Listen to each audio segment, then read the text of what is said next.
pareil sur notre industrie textile, qu'on mette des droits de douane en place pour pouvoir sauver le Made in France de ce qu'il en reste de l'industrie textile, c'est-à-dire quand même pas grand-chose dans Alors, il y dans a le Made in France. des mouvements de réindustrialisation qui existent en matière de textile en France. C'est dur quand même. Ils sont balayés et sans aucun lendemain si on laisse libre cours à ce que font Shine et Temu en France.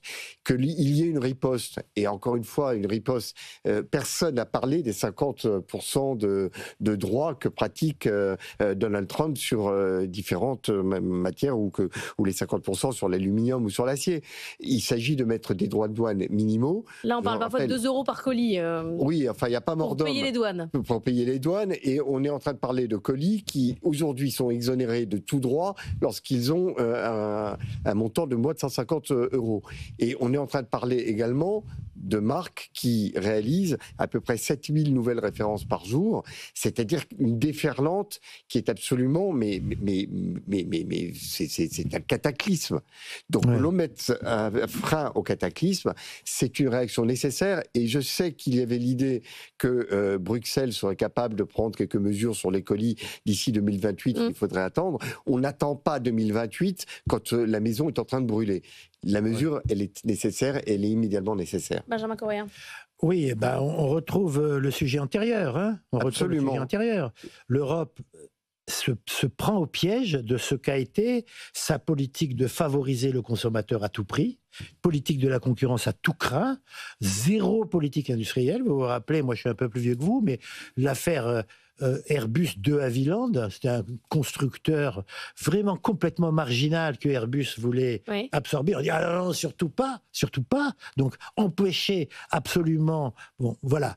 Alors, la vraie question, c'est ce sur quoi et l'Europe et l'OMC a freiné les 4 fers pendant 30 ans, à savoir des normes environnementales et sociales qui garantissent à la fois le bien-être et la protection de la planète, s'avère aujourd'hui plus que jamais nécessaire. Et c'est la taxe carbone ou c'est autre chose ?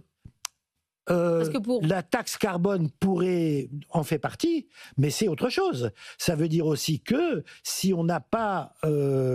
voilà, par exemple, ce qui est en jeu derrière Shine, c'est que ça coûte moins cher de jeter que de réparer. Bon, ça pourrait être introduit sur des critères de durabilité pour du commerce équitable. Sans parler, évidemment, et c'est encore plus important, des normes sociales de production des biens. On ne peut pas accepter la concurrence des prisonniers des bagnes contre des salariés qui bénéficient de la sécurité sociale. Je sais, mais les gens veulent des t-shirts à 2 €. Alors, oui, mais s'ils veulent des t-shirts à 2 €, encore faut-il qu'ils aient un emploi. Et s'ils n'ont plus d'emploi, eh bien, évidemment, ce n'est pas soutenable. Évidemment. Pour qu'ils aient un emploi, on ne peut pas accepter d'avoir mis des normes sur notre propre économie et d'accepter que ces normes deviennent un désavantage concurrentiel en notre défaveur et en faveur d'une concurrence qui passe outre toutes les règles environnementales et toutes les règles sociales. Stéphanie Delestre. Moi, en fait, ce qui me stupéfait, là encore, c'est qu'on parle beaucoup du textile. Or, moi, depuis que je suis toute petite, et ça fait très très longtemps, des dizaines d'années, on m'explique qu'il n'y a plus de textile en France. Non, c'est pas... Oui. Non, mais il y en a très peu. Il y en a très peu. Il y en a très peu. Je dis pas qu'il en faut pas, attention, et je dis pas qu'il faut pas le protéger. La filière textile, elle est partie déjà. Bon, voilà. Mais pareil, on le dit tous, on est tous d'accord. Je pense que pour que la France garde son modèle économique, social, il nous faut des emplois. Or, ces emplois-là, on a des secteurs entiers où, encore une fois, je le répète, mais pour moi, c'est super important, où on est leader. Et pourtant, on fait la même chose, on commence à massacrer ces secteurs-là. Alors, quelquefois pour des normes environnementales, d'autres fois pour des normes sociales, etc.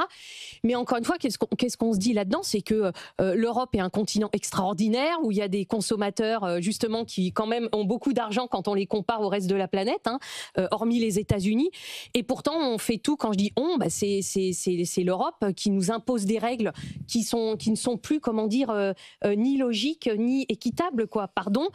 Et puis, et donc, encore une fois, ce qui se passe sur Chine, quand même, alors, moi j'ai découvert, c'est 1/4 des colis à la poste. Oui, c'est 1/4 des colis à la poste. Donc pourquoi les gens achètent ? Pardon, là je reviens à un chef d'entreprise. Nous, notre job, de toute façon, c'est soit nos produits sont achetés parce qu'on a les meilleurs produits, parce qu'on a les meilleurs prix, parce qu'on a un bon marketing, etc., soit ils ne sont pas achetés. Donc pourquoi les gens font ça ?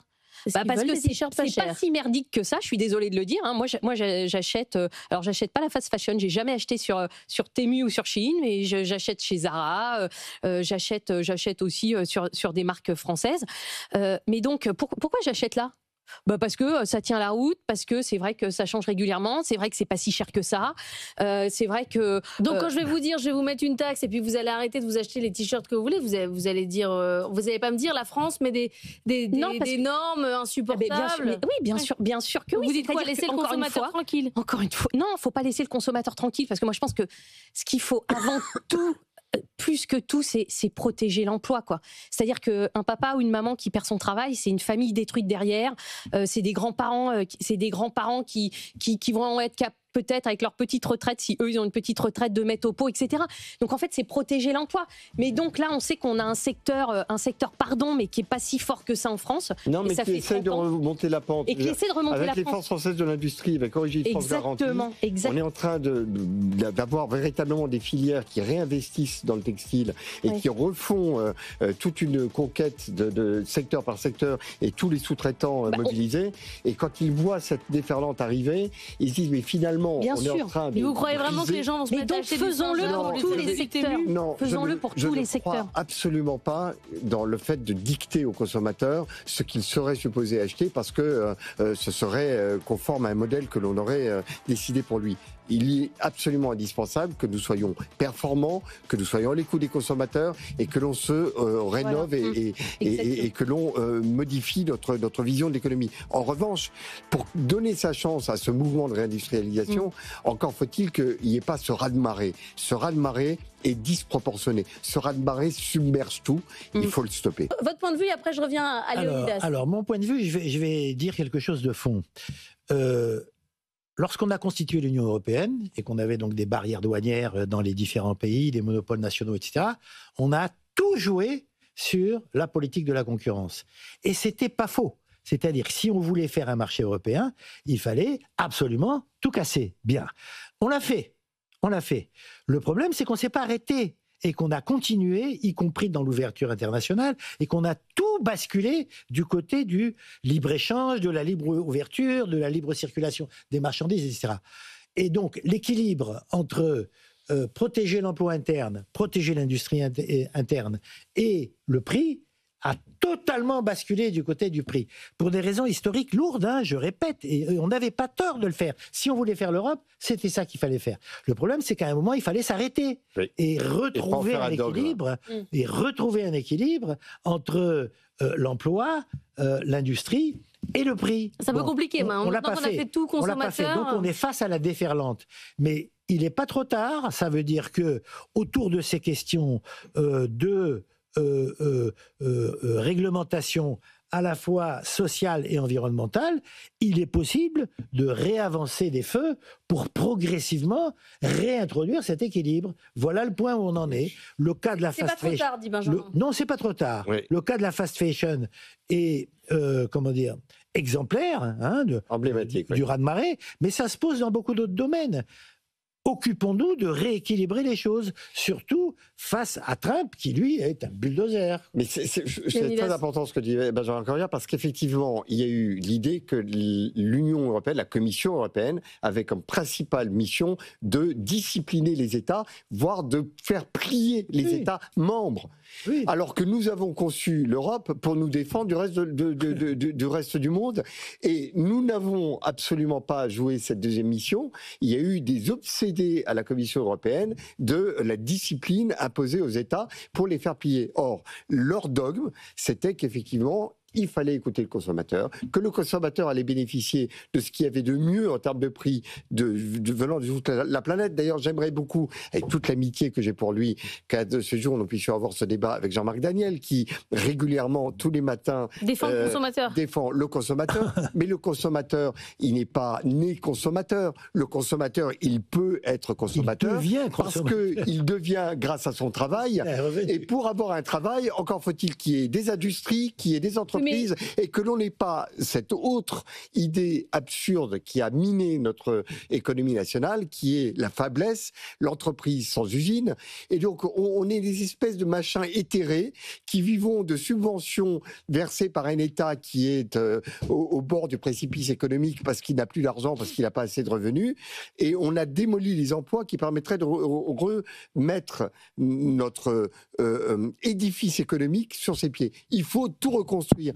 Mais on ne peut pas tout reconstruire quand on est exposé à la tempête. Mais vous, Donc, vous, il faut mettre vous un me peu de parlez de barrage. l'Europe, vous dites c'est l'Europe qui a poussé à mettre le consommateur au centre de tout. Mais enfin, vous déresponsabilisez un peu le politique qui adore faire des chèques dès qu'il y a un problème. Non, mais la crise énergétique, le Covid, il y a eu... les gilets jaunes. Non. Le politique en fait partie et fait partie de cette doctrine globale qui est le une doctrine... pouvoir d'achat, c'est quand même un thème dans les campagnes électorales vous savez, très on est fort. un certain nombre, je crois qu'on est beaucoup d'entrepreneurs et ils sont très nombreux. Ils se réunissent. Il y a le MEDEF, il y a les mouvements patronaux. Je citais tout à l'heure les forces françaises de l'industrie, Origine France Garantie. On est dans cette idée de la nécessaire réindustrialisation. C'est une aventure. Et cette aventure-là, elle doit impérativement, pour se donner une chance de réussir, mettre un peu, je ne dis pas des droits de douane à 50%, encore moins à 55%. Mais il faut faire monter le prix des produits. Il faut faire monter le prix de produits qui n'ont pas les mêmes exigences sociales et environnementales. Stéphanie, vous qui achetez des t-shirts chez Zara. Et il faut faire attention aux consommateurs néanmoins. Et à ce qu'il veut. À un moment donné, ça sera plus cher. Enfin, c'est ça le but. Pour que les gens achètent moins, le signal prix, c'est quand même le mieux. Hein. J'écoute bien mon Jean-Marc Daniel tous les jours. Et en général, c'est ce qu'il dit. Ouais, je suis plus sûre. Moi, j'ai l'impression que on est en train de revenir. Vous savez, j'ai l'impression que la vie, je suis peut-être un peu plus vieille que les autres, mais j'ai l'impression que la vie, c'est un balancier. Voilà. Et que je l'ai vu dans mon travail, hein, ça fait maintenant 40 ans que je bosse. Je l'ai vu dans mon boulot, je l'ai vu dans ma vie perso. J'ai l'impression que la vie est un balancier, qu'on est allé à un certain extrême et que là, on revient quand même un peu à plus de bon sens. Donc, beaucoup de médias nous ont dit la vraie vie, c'est d'acheter.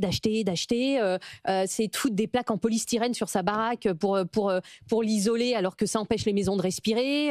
On nous a raconté quand même n'importe quoi ces 10-15 dernières années.